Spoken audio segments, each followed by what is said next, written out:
Hello chess lovers, Soren here, and I have another interesting game for you played by Larsen. His opponent is Ossip Bernstein, and the game was played at 1954 Amsterdam Chess Olympiad on the 20th September. On that day, Bernstein was celebrating his 72nd birthday. Before sharing the game, please consider subscribing to my channel for more games.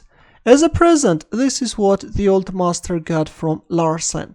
Bernstein had white pieces and he started with e4, c5 by Larsen, Sicilian defense, knight f3, d6 and c4, a somewhat unusual move by Bernstein, bishop g4, d4, c takes d4, queen takes d4 and knight f6.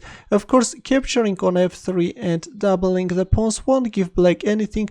White is standing very solidly, that's why after queen takes d4, knight f6 was played, knight c3, g6, b3, bishop g7, bishop b2, queen a5, knight d2.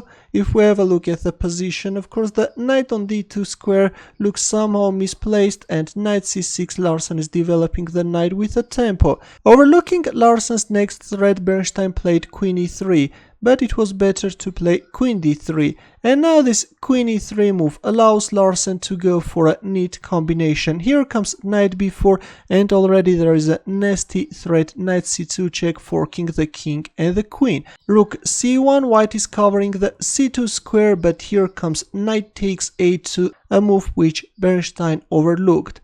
The thing is that on the surface it looks like that after rook a1, black is losing a piece, but it turns out that black has a powerful defensive move, knight b4, and the queen is untouchable because of this knight c2 checkmate. This is truly spectacular checkmate.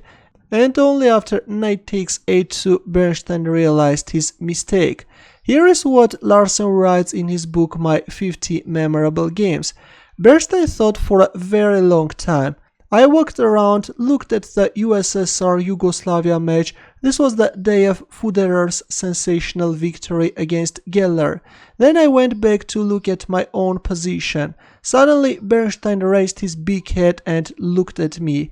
Sehr schön gespielt, very prettily played. Then he continued his speculations. Finally Bernstein responded with knight takes a2, queen takes a2, bishop d4, e5, bishop c3 and h5. An interesting idea. Larsen is going to activate his bishop. Queen d3, white is taking under control this c2 square and is already threatening rook a1, trapping black queen. Queen a3, rook a1, queen c5, rook a5, queen c7, bishop b4, bishop f8 and knight b1.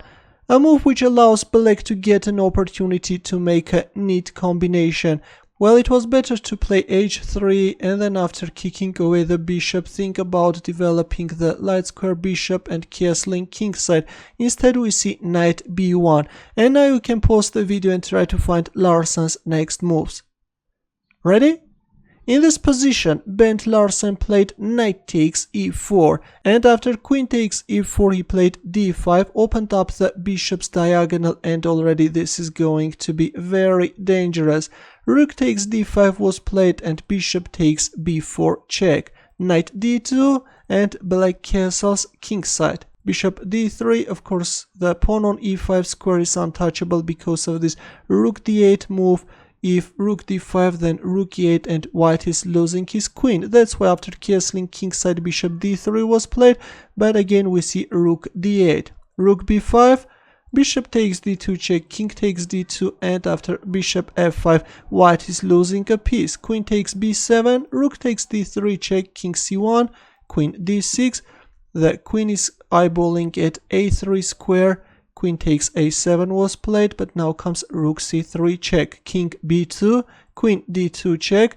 Well, instead of playing queen d2, Larsen could made quicker by playing rook c2 check. If king a1, then queen d2 with some deadly threats, and if queen a5, then this time queen d4 check, and white king is getting checkmated. But after king b2 he played queen d2 check, king a3, rook c2. Right now there is a mating threat, rook a1, bishop e4. Of course white's position is hopeless, but Bernstein is making a few more moves. Rook b8 check, we see the exchange of rooks on b8 square, king h7, queen takes e5, and finally after bishop takes g2, Bernstein resigned. He's down a piece, also white king is exposed, and of course white has no chance to survive. A very impressive tactical game by Bent Larsen. This was actually Larsen's first win against a Grandmaster. Thanks for watching. Here are more suggestions for you, and for more games don't forget to subscribe to my channel. Good luck!